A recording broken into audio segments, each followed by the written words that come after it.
What if the real enemy holding you back isn't the world, but the weakness inside you? Nietzsche's rules will show you how to break it before it breaks you. You think weakness is obvious. You picture someone who lacks strength, someone who quits when things get hard. But Nietzsche saw weakness as far more subtle. It doesn't show up only in failure. It shows up in the thoughts you repeat to yourself, the stories you tell when no one is listening. He believed weakness hides in resentment, in excuses, in the quiet comfort of victimhood. These are the poisons of the soul, and unless you learn to recognize them, they will drain you without you ever realizing it. The first way to break weakness is to face resentment. Resentment feels justified. You look at someone more successful, more admired, and you feel that tightness inside. You tell yourself they cheated, they had luck, they didn't deserve it. Nietzsche warned that this emotion is the most toxic of all because it doesn't harm the other person. It corrodes you. Resentment keeps you chained to comparison, feeding on envy until your own energy is gone. To break this weakness, you must turn envy into action. Instead of secretly wishing for their failure, study their success. Ask yourself what they did that you refuse to do. Channel that energy into creation, not complaint. When resentment arises, see it as a signal that you have neglected your own path. The second way to break weakness is to stop making excuses. Excuses sound harmless, even logical. I didn't have time. I was too tired. No one helped me. But every excuse is a thief that steals your will. Nietzsche believed that excuses are masks, little lies we tell ourselves so we don't have to confront our lack of discipline. And the more you repeat them, the more they shape who you are. You think you are explaining, but you are actually rehearsing weakness until it becomes your identity. To break this, catch yourself in the act. The moment an excuse rises, pause and strip it down to the truth. Did you not have time, or did you choose something easier? Did you lack help, or did you not ask? The truth hurts, but it also frees. Once you own your choices without excuse, you reclaim the will to act. The third way to break weakness is to abandon the victim mindset. Nietzsche despised the morality of the herd because it teaches people to find safety in helplessness. To be a victim feels comforting at first. You tell yourself that life was unfair, that others had it easier, that you were wronged. And maybe all of that is true. But Nietzsche would say that every time you live in that story, you surrender your power. Weakness loves the victim role because it requires nothing from you but complaint. To break this weakness, refuse to see yourself as powerless. Ask instead, what can I still do with what I have? Every setback contains the chance for self-overcoming. Every limitation can be turned into training. When you stop waiting for rescue and decide to rescue yourself, you step out of the herd and into your own strength. Resentment, excuses, and victimhood are the hidden roots of weakness. Break them, and you will feel the first taste of what Nietzsche called the will to power. Because the truth is, weakness is not who you are. It is only the mask you have been taught to wear. And once you tear it off, the strength underneath begins to breathe. Fear rarely calls itself fear. It hides behind other names. You see it dressed up as politeness, as perfection, as loud confidence. Nietzsche understood this well. He said that every profound spirit needs a mask. People put on these masks not because they are fake, but because they are afraid. They are afraid of rejection, afraid of being judged, afraid of being seen as they really are. And the tragic part is that most people forget they are wearing a mask at all. They believe the performance so deeply that it becomes their identity. To break weakness, you must see these disguises for what they are and dare to strip them away. The fourth way to break weakness is to face fear directly. Most people avoid fear. They change the subject, distract themselves, run into comfort. But avoidance is what makes fear grow. Nietzsche believed fear is not something to eliminate, it is something to confront. Every fear hides a doorway to strength. Afraid of speaking up? That is exactly where your voice needs to grow. Afraid of failing? That is where your courage is waiting. The moment you turn and walk straight into fear, it begins to lose its grip. Fear is loud when you run from it, but strangely quiet when you face it. To break weakness, you must meet fear head-on and let it teach you where your strength has been hiding. The fifth way is to stop living behind masks. Everyone wears one, but not everyone dares to remove it. Masks keep you safe, but they also keep you small. Nietzsche despised the way society rewards performance. The overly moral, the endlessly agreeable, the fake confidence of people who shout about their success. He saw these as symptoms of fear. A mask may protect you from judgment, but it also prevents real connection and real growth. Weakness clings to the mask because it is terrified of being exposed. To break this weakness, practice moments of raw honesty.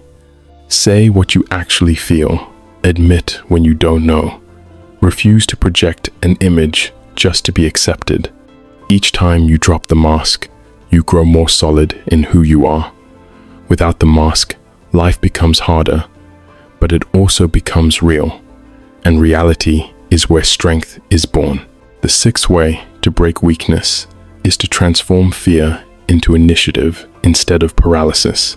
Most people let fear freeze them. They wait for the perfect time, the perfect plan, the perfect certainty. Nietzsche would call this waiting a trap. Life never gives you certainty. The only way forward is to act. Action is how fear is burned off. When you take initiative despite being afraid, you prove to yourself that fear does not own you. Every small step becomes a declaration of power. You turn hesitation into momentum, doubt into progress. The weak wait for confidence before they act, but the strong act first and confidence follows. To break weakness, stop waiting for courage to arrive, begin, and let courage catch up. Fear hides behind masks, but once you see them, they lose their magic. When you face fear directly, when you drop the mask, when you act instead of waiting, you begin to step into a life that is not ruled by weakness. Nietzsche's warning was clear. What looks like strength on the surface is often fear in disguise, but when you dare to face it, fear becomes your greatest teacher, and weakness begins to dissolve into power. The greatest battles are not fought outside of you, but within you. Nietzsche knew that weakness is not only about fear or resentment, it is also about the impulses that quietly rule your life. Envy, self-pity, the constant chase for approval. These are habits of the weak spirit, habits that keep you reactive instead of powerful. And the truth is, most people never realize how much of their life is dictated by these forces. They believe they are making choices, but in reality, they are being pulled by emotions they have never learned to master. Self-control is the turning point. It is where weakness begins to break and inner power begins to grow. The seventh way to break weakness is to replace envy with creation. Envy whispers that someone else has what you do not. It makes you stare at their success, their beauty, their opportunities, until you forget your own. Nietzsche saw envy as a poison, a symptom of resentment that drains the soul. Every time you envy, you give away your energy to someone else's life. But envy can be transformed. Instead of letting it eat you, let it fuel you. When you see someone doing what you wish you could, take it as proof that it is possible. Let their success ignite your ambition instead of feeding your bitterness. Envy points to the place where you feel lacking. Creation is how you answer. Build something of your own, however small, and the poison of envy begins to turn into strength. The eighth way to break weakness is to silence the need for validation. Most people live as prisoners of opinion. They measure their worth in likes, in compliments, in whether others approve. Nietzsche called this the morality of the herd, the desperate need to fit in. But here is the truth. The herd does not care about your truth. It cares only about conformity. The more you seek their applause, the further you drift from yourself. Weakness is dependence on validation, because it means your confidence rises and falls with the approval of others. To break this weakness, you must learn to act without witnesses, create without announcing it, decide without asking permission. The moment you stop begging for approval, you begin to hear your own voice, and that voice is the only one that can lead you to strength. The ninth way to break weakness is through daily discipline. Nietzsche believed the will to power was not about sudden bursts of energy, but about consistent acts of self-mastery. Weakness is impulsive. It wants comfort now, relief now, distraction now. But discipline teaches you to delay, to endure, to sharpen your will one act at a time. Discipline is not about punishment. It is about proving to yourself each day that you are stronger than your impulses. Start with small things, waking when you said you would, finishing what you promised, resisting the easy escape. Each small act of discipline is a brick, and together they build the fortress of your character. Weakness crumbles when the will is trained. Envy, validation, impulse. These are chains that keep most people small. But if you replace envy with creation, silence your need for approval, and train your will daily, you begin to taste a different kind of freedom. This is the freedom Nietzsche pointed to. The freedom of self-mastery. Because once you rule yourself, no weakness can rule you again. Pain is the one teacher no one wants, yet it is the only one everyone meets. From the moment you begin to live, suffering waits for you. Most people treat it as an enemy. They avoid it, deny it, numb it, or spend their whole life asking why it had to happen to them. But Nietzsche warned that this avoidance is the real weakness, because pain in itself is not the end. It is the beginning. What matters is whether you use it. His most famous words still echo, "What does not kill me makes me stronger." But he did not mean this as a cheap slogan. He meant it as a call to transformation. Pain is raw energy. Left unused, it crushes you.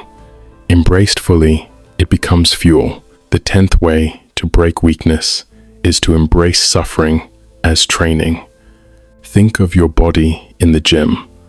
Muscles do not grow by comfort. They grow by being torn apart and forced to repair stronger than before.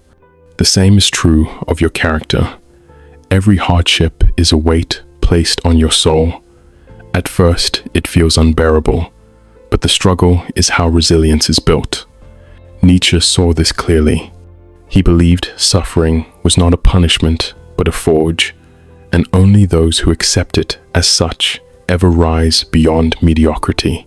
Weakness is running from pain. Strength is walking into it with open eyes. You may ask, why me?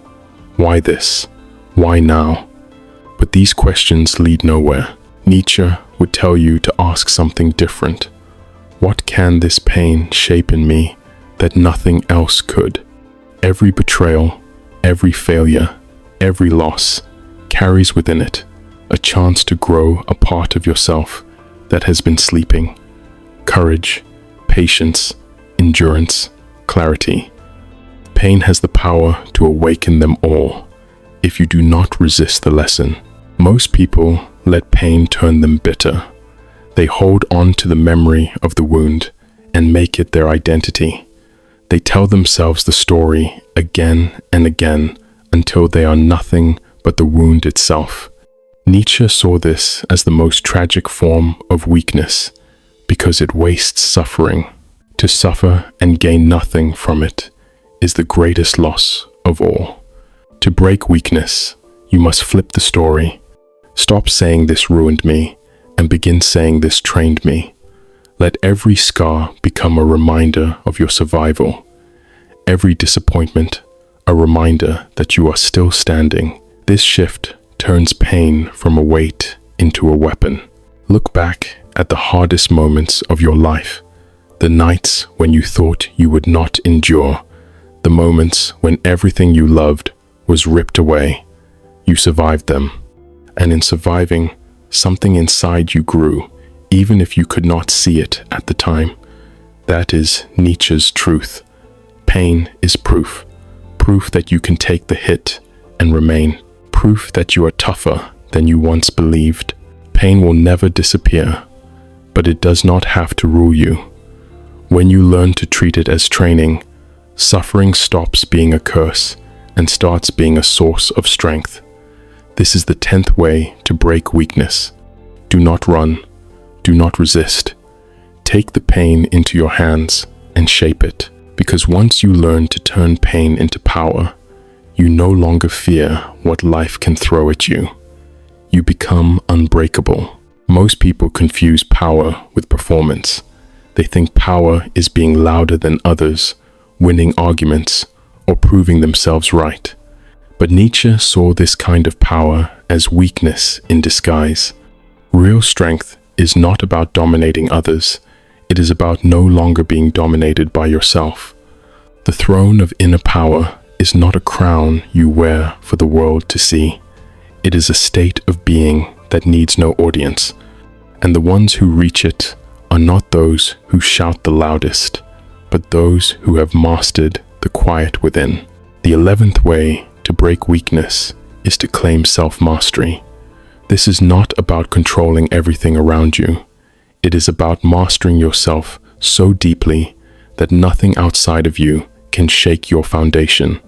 Nietzsche believed that the strongest person is not the one who commands others, but the one who commands himself. The ability to choose your response when emotions try to hijack you. The discipline to hold to your path when distractions try to pull you. The clarity to act from your values instead of from fear or habit. That is self-mastery.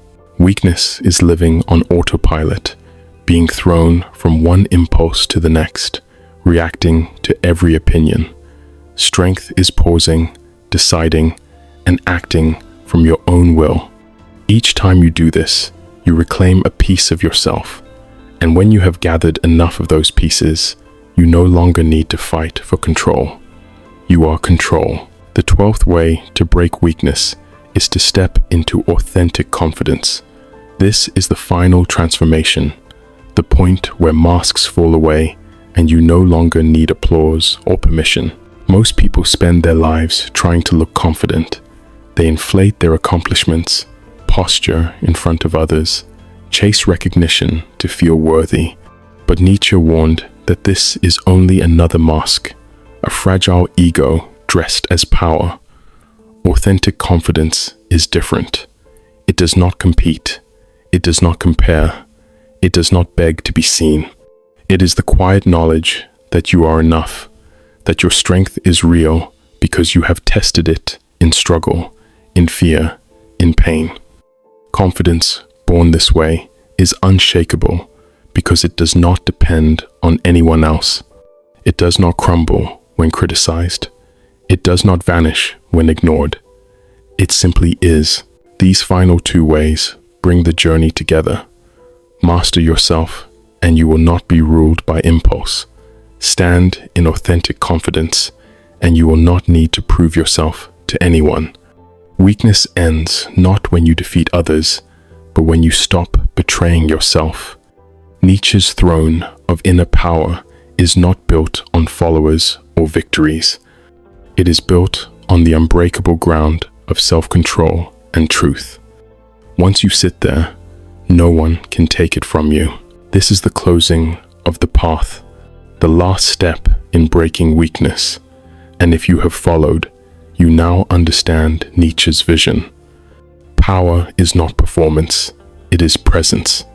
It is the strength to stand unshaken, even when the world tries to bend you. It is the freedom of no longer being ruled by your own weakness. That is the throne, and it is waiting for you to claim it.